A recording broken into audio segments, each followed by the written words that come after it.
Hi, my dear students. Once again, I welcome you all to this English class. Today, in this particular video, we're going to look at Unit 2 C Reading, The Brave Porter. So, before we discuss about the title, let us look at the author. Let's look at about the author. Marguerite Seek. Please open your textbook on page 57. Marguerite Seek was a great storyteller. He loves telling stories. He was very much interested in telling folk and mythological stories of Asia. Folk tales are stories passed down through generations mainly by telling. Means these are the stories which are not found in written format. They are usually passed down from people to people through oral tradition. And these are popular stories, and we don't know who has written these and all. They're just evolved among the people. So that's why folk people. So folk tales and mythological stories of Asia. Mythological means the stories which deals with myth, and we call them as mythological stories. And then he traveled across many Asian countries and collected interesting short stories from various countries and published them in English. So he travels around, and his main interest is to collect the folk tales of a particular place, a particular country, and then he translate them. He take those regional language folk tales, and then he translates them in English, and he publishes them. He translated many famous Indian folk stories into English. So he has translated a lot of stories into English. The present short story, The Brave Porter, is a very popular Telugu one collected by him from India. So this particular story which we're going to look at is a story from India, and moreover it is from our Telugu culture, and this story is very much popular in our Telugu culture. So he has taken it from Telugu and translated it into English.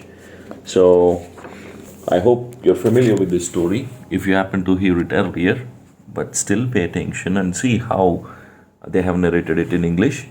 And if you don't know, hold on to the curiosity. This story will definitely amuse you. As the title says, The Brave Porter. So let's turn our books on page 70, The Brave Porter. And if you see here, the title tells us we're talking about a particular porter, and porter is brave. And usually we don't come across porters being brave because they are known for their hard work. They don't do any work of valor or any courageous works. But over here, the title says the porter is brave. And let us see why they have given this adjective brave, this title brave, to the porter. And that's what the story is all about. And as we go through the story, you will realize if the porter is really brave or it is just ascribed onto him. So we will find it out as we go through the story. So stay tuned and open your textbooks on page 70 and the first few lines. Marguerite Seek has chosen a very well-known Indian folk tale for retelling in English. So as we have already discussed about the author, so this is from this particular person, and he translated a well-known Indian folk tale into English.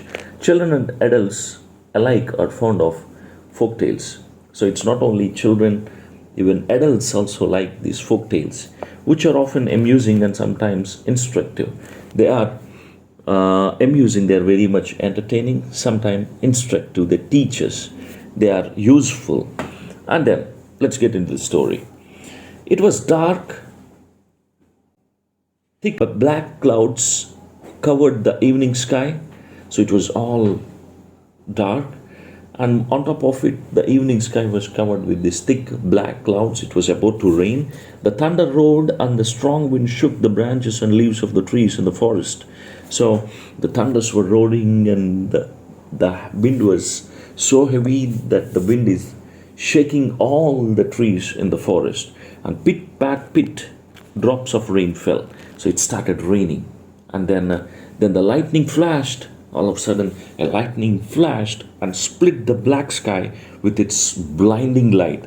So, and it split the black sky. It's like it divided the dark black sky into two, and it was a blinding light. Blinding means a very bright light. Soon, it was raining heavily, and without any delay, all of a sudden, that the little drizzle has become a heavy rain.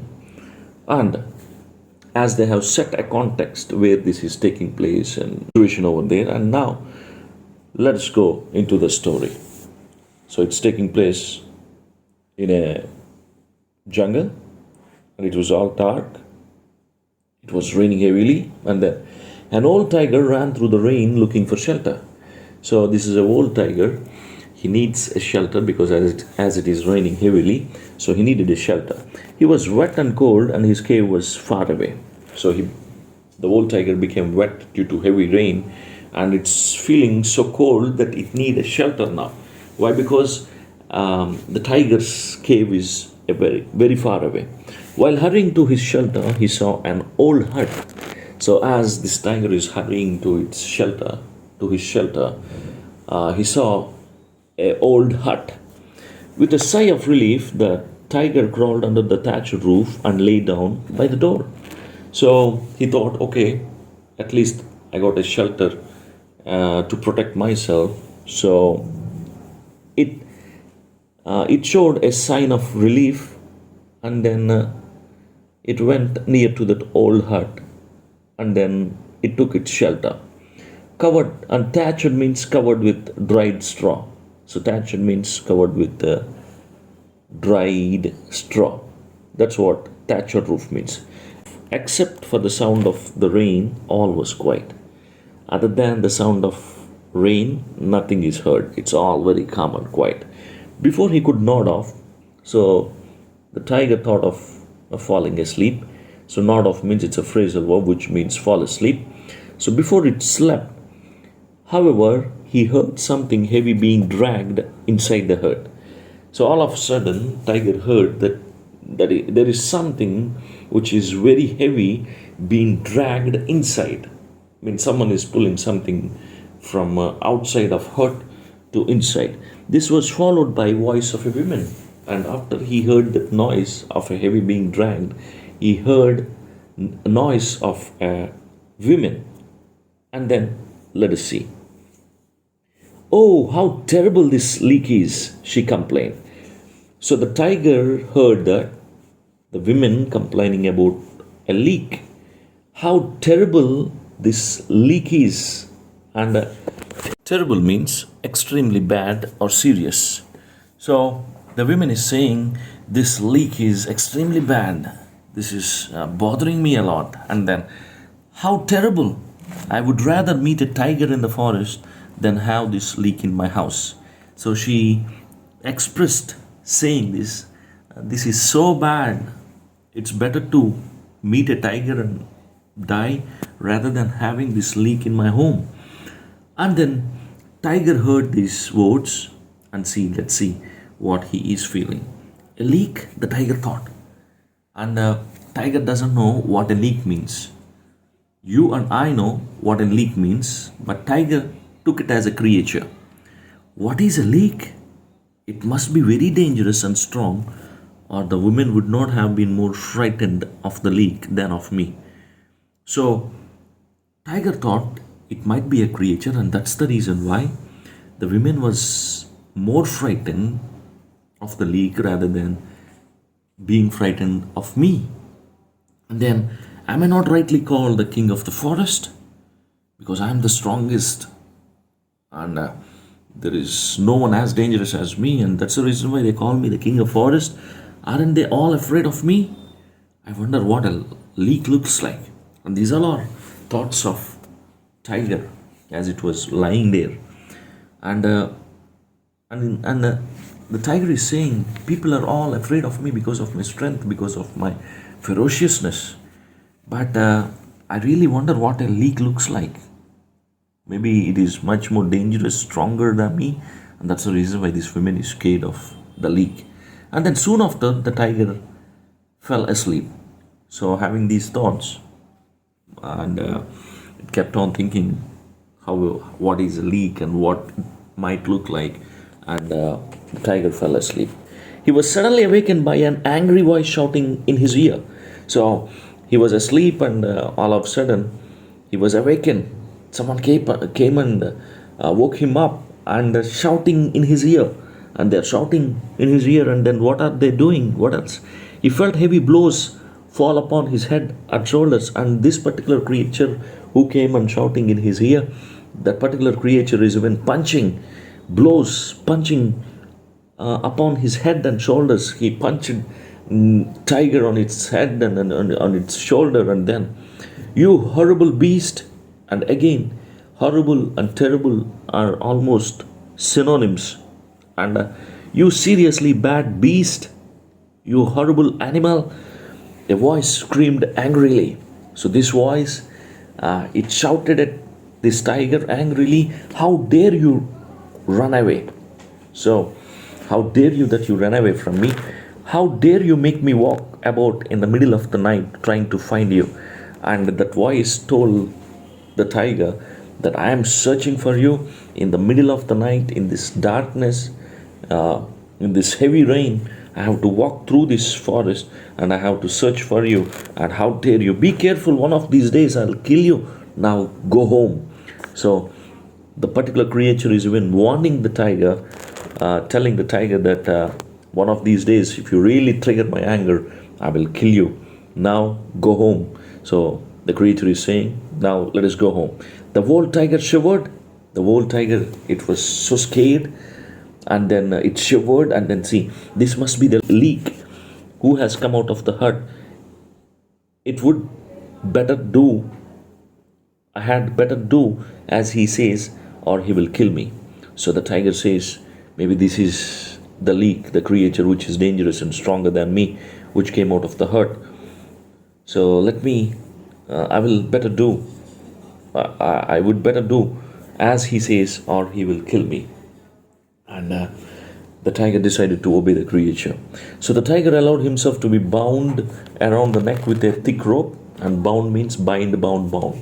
So the creature who came and spoke in his ear, he bound the tiger with a rope, and it allowed him, because the tiger was scared that the creature would kill him. And then the mysterious creature then climbed onto the tiger's back and pulled at the rope. So this particular creature who shouted at the creature screamed and then onto the tiger's back and pulled at the rope. And mysterious means something which is not known. So something whose identity is not revealed. So the tiger doesn't know who this is, if it is a person or if it is. And actually the tiger took the particular creature as leak. Okay, maybe this is what leak is.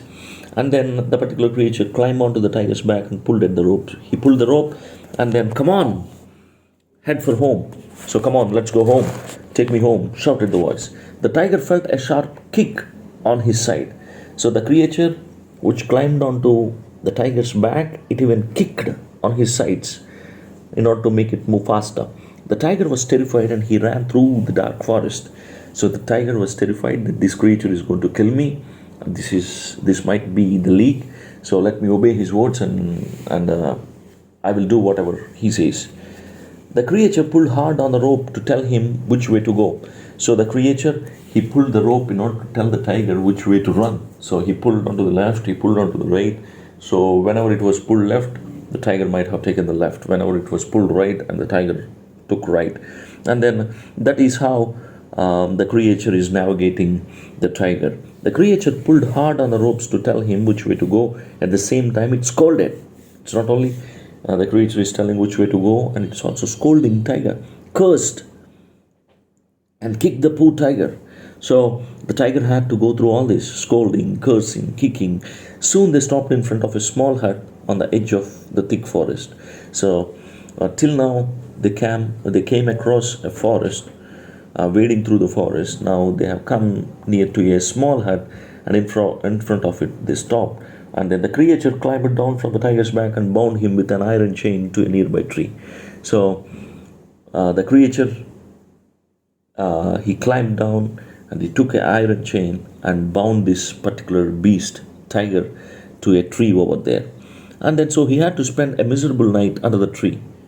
So it was a very bad night, and it was very miserable, very sorrowful, saddened night. and the tiger has to spend under the tree. Who was this creature? Who was able to capture such a large and dangerous tiger? Let's find. So far, this creature is a question mark for us. We don't know. It's a mysterious creature. Even tiger doesn't know. But tiger took it as the leak. But for us, we know what a leak is. So we don't know who this creature is. And we don't know how he got or she got guts to bind a tiger or to climb onto a tiger and ride on it and to bring it home and bind with a chain. We don't know who is this brave creature and how he got these many guts to bind a beast, that too, especially, which is a tiger. And now, the next paragraph, and let me tell you, the next paragraph is telling us the incidents which took place before what had happened in the earlier paragraphs. So this is a kind of rewind, and we are going a little backwards in time, and in that particular afternoon, before it got dark, before it started rain, what all had happened. And we'll see that. On the afternoon of the day, a potter had arrived home after a hard day's work. So he worked hard, and the potter, they do a lot of manual work. So he was very tired and he came home. He was tired and thirsty. So he felt so tired, and even he wanted to drink something. He was very thirsty. He had asked his wife for some palm wine. So he asked his wife, my dear, do you have any palm wine? And then see. And what is a palm wine? Toddy, fermented palm juice drunken by village folks. And in the bracket also, in order to give us more clarity, Kallu in Telugu. You can see there. So he asked his wife for some palm wine, and then the more he drank, the better he felt. As he was drinking, maybe he is having that kick, and it is relieving his tiredness. The tiredness is disappearing as he was drinking the palm wine. When he had drunk all the wine, he no longer felt tired. So he drank all the wine that is there, and he felt so light. All the tiredness disappeared. When the song began, the potter suddenly remembered that he had left his donkey tied under a tree. So all of a sudden, as he was relaxing, he remembered that he had tied his donkey under a tree. So as it started to rain, he thought of bringing the donkey in, maybe to a stall. And he rushed out of his hut to take the animal into the stable. So he wanted to take his donkey into the stable as it's raining. And then you can imagine his anger when he discovered that the donkey was not there anymore. So, but when he went out and when he checked in the place where he tied the donkey, it was not there. It's gone. And then the only thing left was its chain. So he bound his donkey with a chain, and only the chain was left, and the donkey disappeared. And you can even imagine how angry he might have got, because it was raining, it was dark, and moreover, all throughout the day he was doing a manual work, he was tired. Just now he was relaxing, and all of a sudden, when he found that his donkey is not there, now he have to go in search of the donkey, and in the dark, in the heavy rain. So he was very angry, and then see what he's saying. My stupid donkey must have run off into the forest, he grumbled. So, and grumble means complaining in an unhappy way. So he grumbled by saying this stupid donkey, my stupid donkey, must have run off into the forest. It might have gone into the forest. So I need to go search and bring it back. When I catch him, I will give him a good beating. So if I catch him, he will be beaten up by me, and I will give a very good beating. And then on page 72, let us see. Page 72. The potter walked through the wet forest. When it became dark, he often stumbled over roots and fallen branches. So, as he was walking in the dark, maybe he doesn't have any light or any source of light to carry to make a way in the darkness. He was walking all in dark, and he's often stumbled. Stumble means walking in an unsteady way, and often almost fell because of these roots and fallen branches as it was raining heavily. So The way was not even, so he was stumbling, he was falling almost. With each step, the potter felt angrier and angrier with his donkey. So, as he was stumbling, that is making him much angrier. And then see what he's saying to himself. When I catch him, I will tie him up under the tree all night, he muttered to himself. So, my donkey deserves a punishment. So, when I catch him, I will tie my donkey under the tree. I will not take it to the stable. That's his punishment. Hours later, so he searched for his donkey hours and hours in the dark forest, in the rain, and the potter reached the old woman's hut, the place where the tiger slept. Exactly, he also reached to the same old woman's hut. There he saw an animal sleeping in front of the door. He saw an animal. He's not sure whether it is his donkey or something else, but he saw an animal sleeping over there. There he is. Then he thought it might be his donkey, and he came to a conclusion, yes, that's my donkey. There he is, he shouted. There he is, the stupid animal. And then he shouted, there he is, the stupid animal. And then he thought that was his donkey. And then the drunken potter did not notice the difference between the donkey and the tiger, because he's drunken, he's half conscious, and he couldn't able to realize whether it is a donkey or a tiger. So he thought tiger to be a donkey, and then he kicked and bet the sleeping tiger. He then jumped onto the frightened animal's back, rode it home, and then tied it up with the iron chain. So that is how he got the tiger, and he brought it home. And also the tiger was sleeping there, thinking about leak, and was scared of leak. And both coincidence had happened, and that's how he got the tiger home. And the mysterious creature is none other than the potter who brought the tiger home. And then next morning, the villagers who passed the potter's house looked in amazement at the tiger tied to the tree. So in the morning, as the villagers were passing by, they looked at this tiger, and they were all amazed. They were surprised to see a tiger being tied to a tree. And soon the news spread throughout the village that the potter had caught a tiger and tied it to a tree in his yard. So soon the news was spread all throughout the village, and everyone came to know that the potter bought a tiger and tied it to his tree. And then see, all the villagers praised his courage. So all the villagers were appreciating him, admiring him, praising his courage. And then they also thanked him because the tiger had eaten many of their goats and buffaloes. And this particular tiger had caused a lot of damage to their cattle, to the goats and buffaloes. So, and because of that as well, these people started appreciating the potter. They had tried to catch him for many years but had failed. So, and we know that it is an old tiger. That means it is well past in its years. So the people in the village, the villagers tried to catch the tiger, but they couldn't. And then, of course, the potter said that he had done nothing of the sort. So when people came and started appreciating the potter, maybe the potter didn't see what he actually bound the previous night. And even after waking up in the morning, all the people were coming and appreciating him, but he didn't see what the creature was. So, and he was telling them, I had done nothing of that sort. I didn't bring tiger. I didn't tie any tiger to my tree. So you're all mistaken. Then see, he said that he had only brought his donkey home. He was telling everyone that I only brought my donkey home and I bound my donkey to my tree. He did not understand how a donkey could change into a tiger. When he saw the tiger, he fainted. He couldn't understand.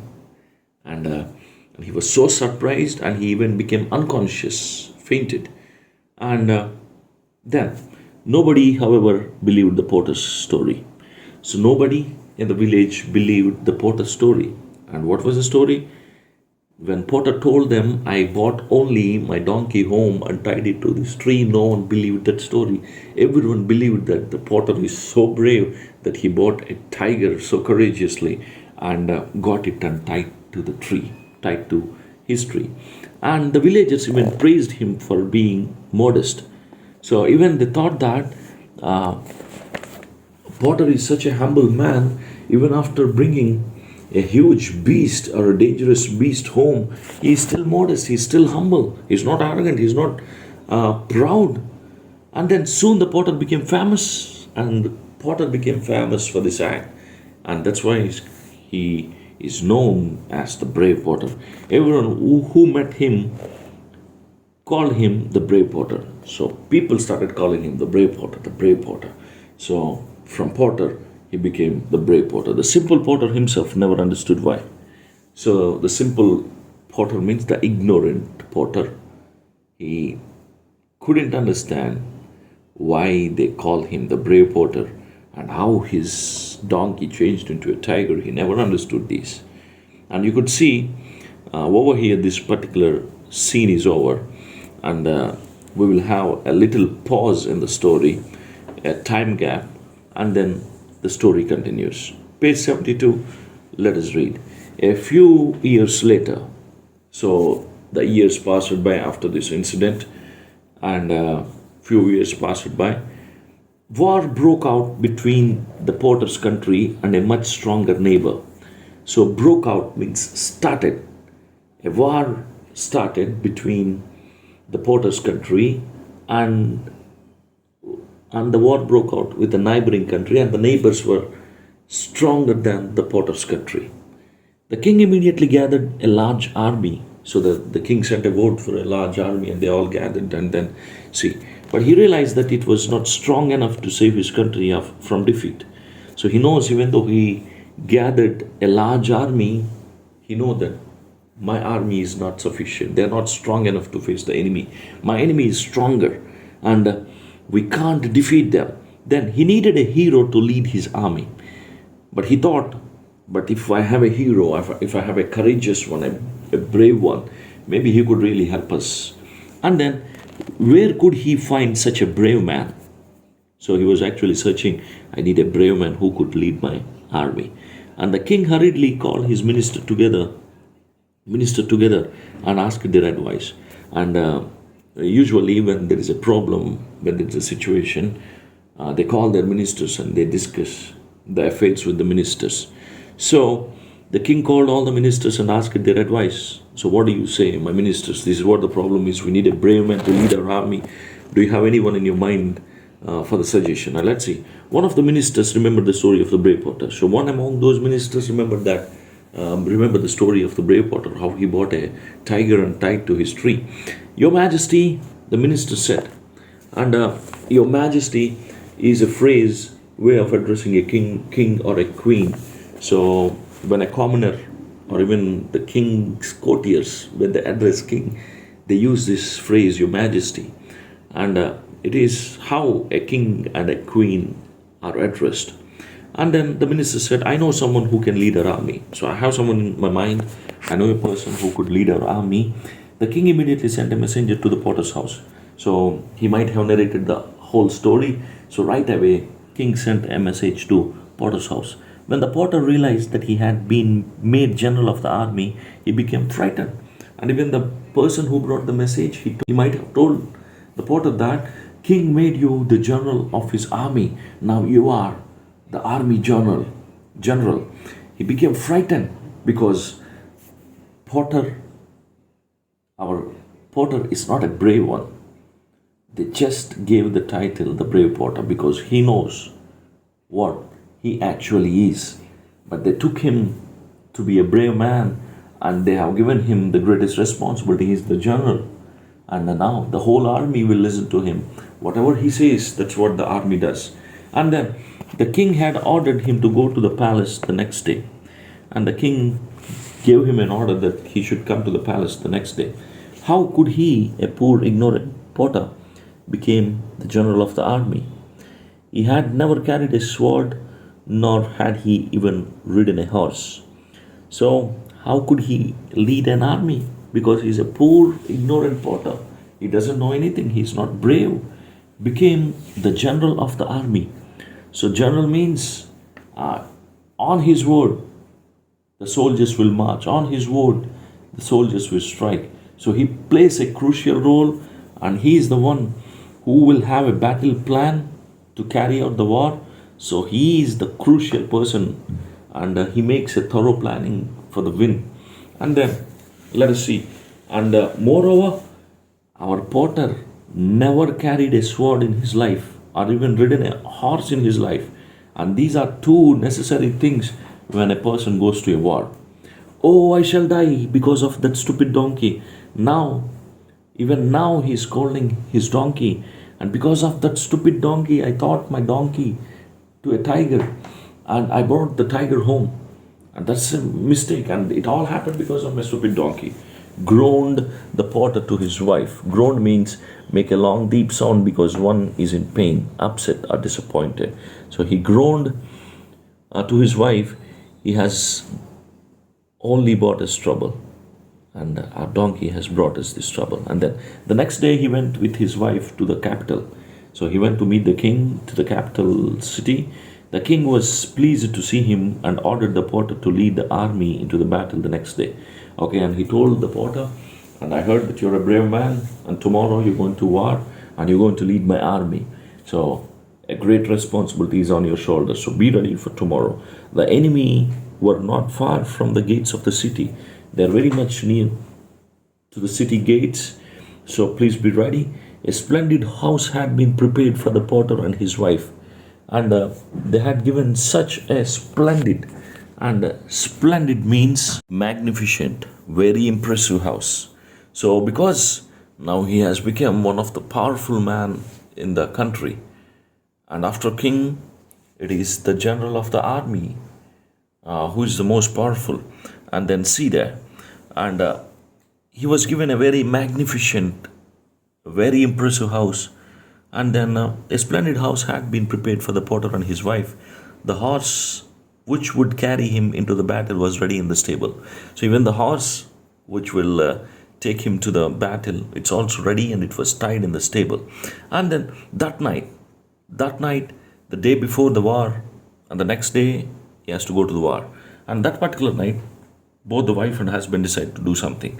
That night, the porter could not sleep because he might be scared that tomorrow, if he goes to war, he knows for sure I'm going to die because I never knew how to ride a horse or how to hold a sword. He wasn't worried because he did not know how to ride a horse.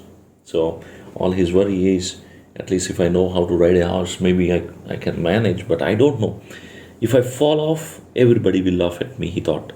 So if I fall off from a horse, for sure, everyone will laugh at me. I will get up very early tomorrow and practice riding the horse. So he thought, okay, let me go to sleep. But tomorrow morning, I will wake up very early and I'll practice how to ride a horse. And at dawn, the porter woke up his wife and they went to the stable. So at dawn means at the sunrise. And he woke up his wife and they both went to the stable. They saw the beautiful brown horse ready for its new master. So it was a beautiful brown horse and it is all ready for his new master. Oh, how tall he is, sighed the porter. And you can see he's exclaiming that the horse is so tall, I shall never be able to climb onto his back. And climbing onto its back is a difficulty now. So the porter is telling himself that I could never, or he's telling to his wife that I could never be able to climb onto its back. Page 74. Put this bench beside him, said his wife, and use it as a step. So wife, she went in search of a bench and she bought a bench and she put that bench beside the horse and she told her husband, use it as a step and climb onto its back. Even with the help of the bench, the porter had much difficulty climbing onto the horse's back. So even after the bench, he struggled a lot, he staggered, and then he managed to climb onto the horse's back. When he was finally seated, he found that the saddle was very slippery. And saddle means a leather seat for a rider on a horse. So a leather seat which would be placed on a horse back for a rider to sit. And he found that the saddle is very slippery. And then, please tie my feet to the stirrups, dear wife. So he's asking his wife to tie his feet to the stirrups. Stirrups means metal ring that hang down on each side of a horse's saddle, used to support rider's foot. And you can say in modern day language, it is a footrest.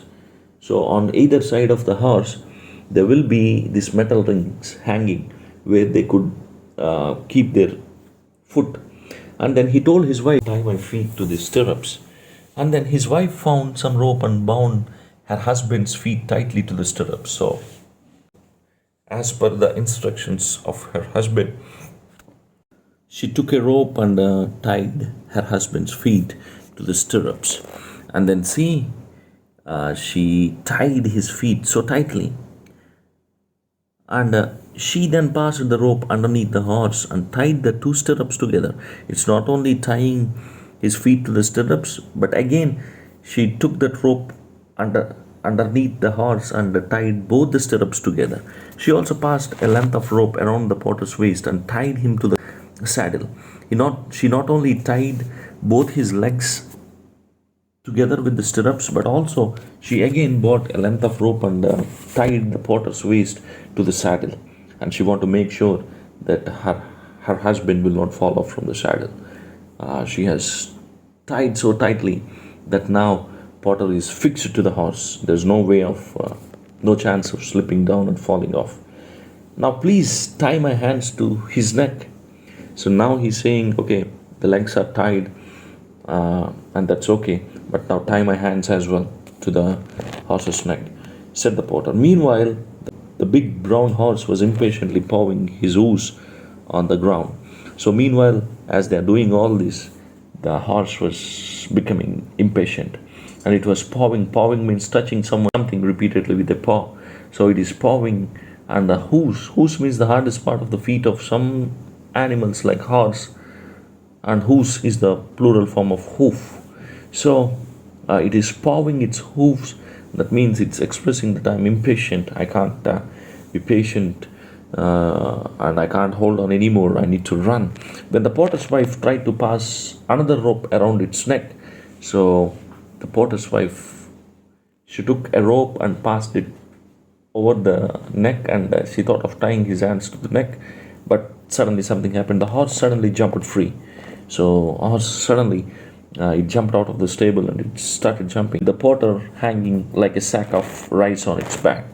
So it started galloping, and galloping means progressing in a rapid and seemingly uncontrollable manner. So the horse started galloping. So it was running in such a rapid pace and it was uncontrollable.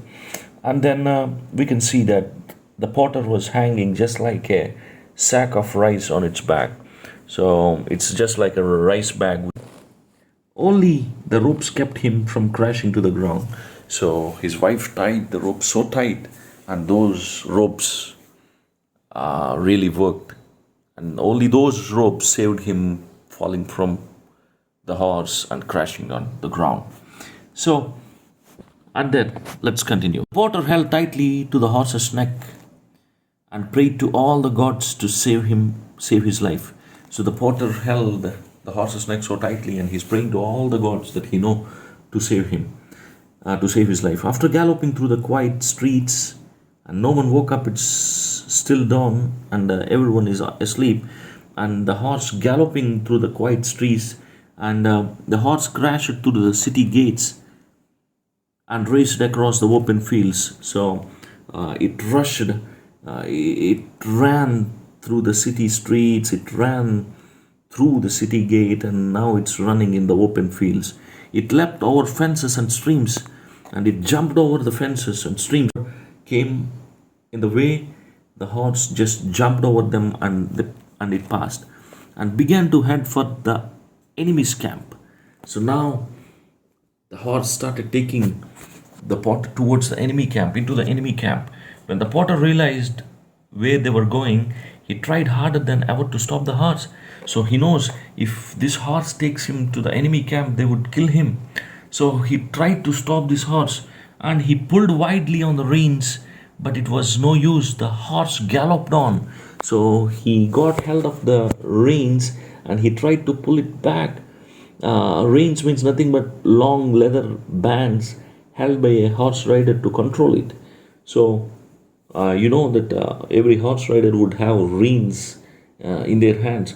So he tried to pull them. He pulled them so widely, but they are of no use. The horse galloped on. The horse kept running, and it was progressing in a rapid speed.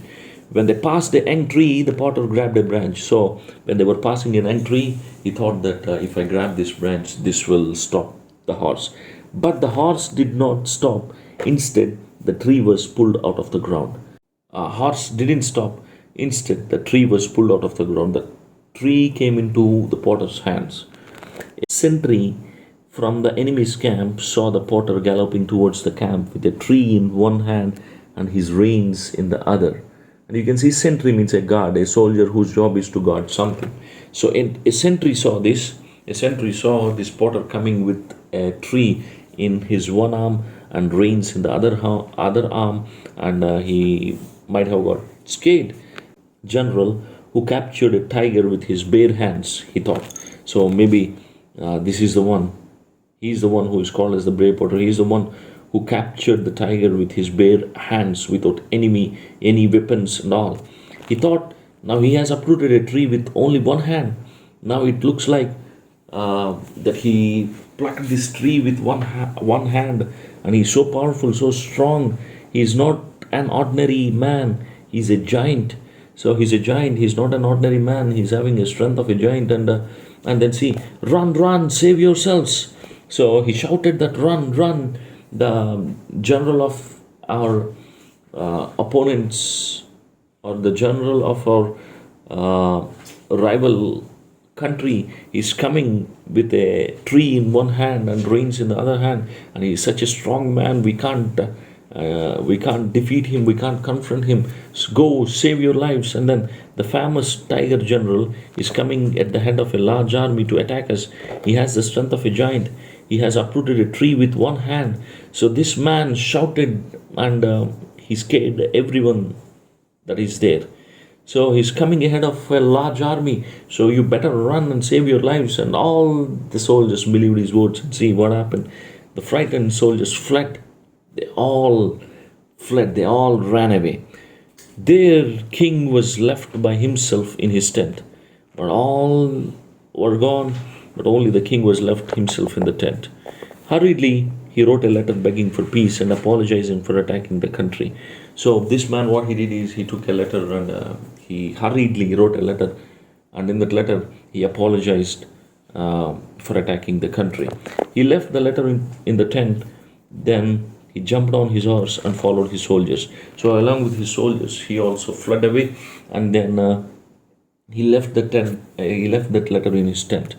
And then when the potter's brown horse reached the desert camp, it stopped. So all throughout he was trying to stop it, but it never stopped. But now it came to the enemy's camp and it stopped there in the desert. With shaking hands, the potter untied his feet and fell to the ground. And now the potter's hands are shivering, they are shaking. And then he tied his feet and fell to the ground. When he looked around, he was surprised to find the camp empty. He thought that now all the enemies would fall on him and they would all kill him. But to his surprise, he found that there's no one. It's all empty. And he looked in the king's tent and found the letter. So he went into the king's tent, and then he found the letter in the tent. The puzzled potter walked back to the city with the letter in his pocket. So he was so confused. Why all these people ran away? Where are all these people? And I could only find this letter. And he came back to the city with that letter in his pocket. He went to his wife and gave her the letter. So he went to his wife and gave that letter, and he might have asked her to go and give it to the king. Dear wife, he said, never in my life will I ride a horse again. So he said to his wife, never in my life again I will ride a horse. Please take this letter to our king and tell him that the enemy has run away.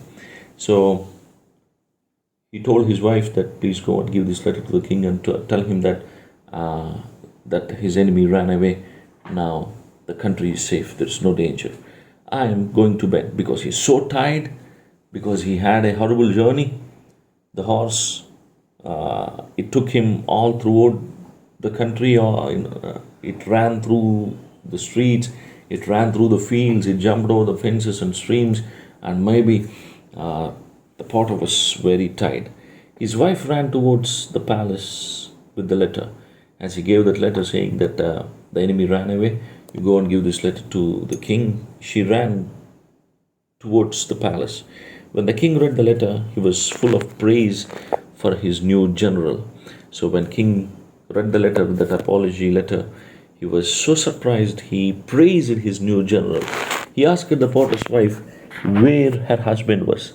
He asked, why all alone? Why did you come? Where is your husband? And then see what she said.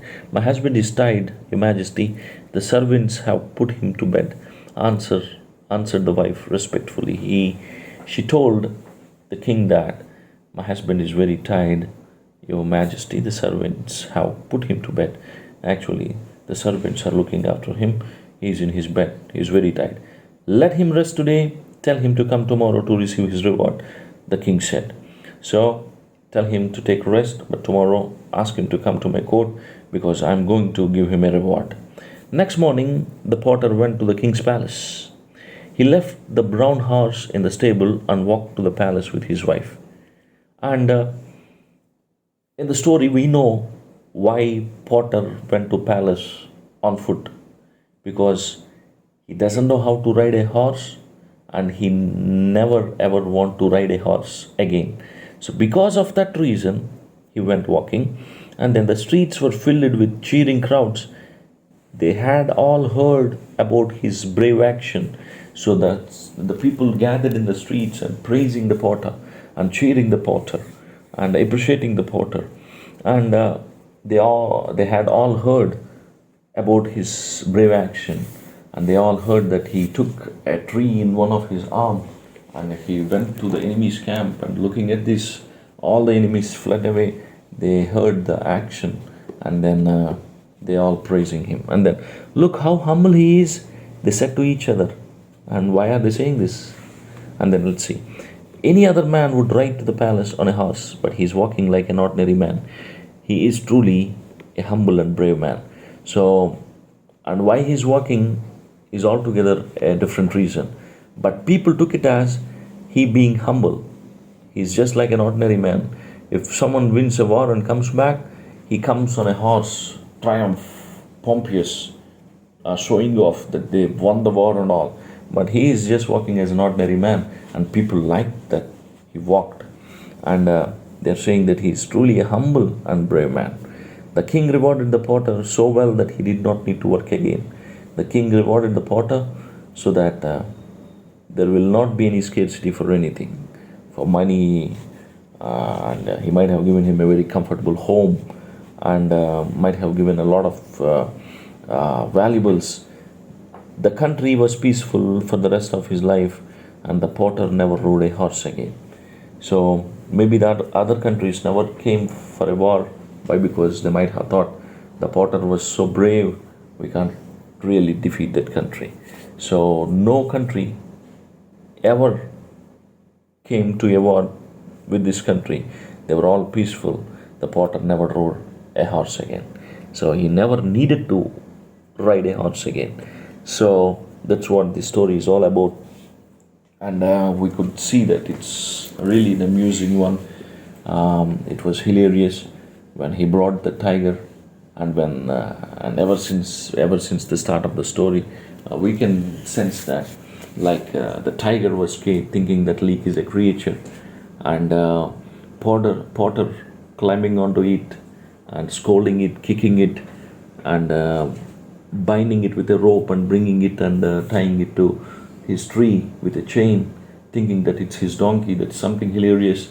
And then when the king is looking for a new general to lead his army, when the king got to know that there is a brave potter in his country, when the word was sent to him in order to practice for the next day war, when his wife and the potter tried to climb onto the horseback and tried to practice how to ride a horse, and we can see how they tried to how the potter's wife tried to tie his feet onto the stirrups, and how she tried to tie his hands to the horse's neck. So all these scenes, they're so amusing, and they're humorous, and they created that fun and the wit that is there in this story.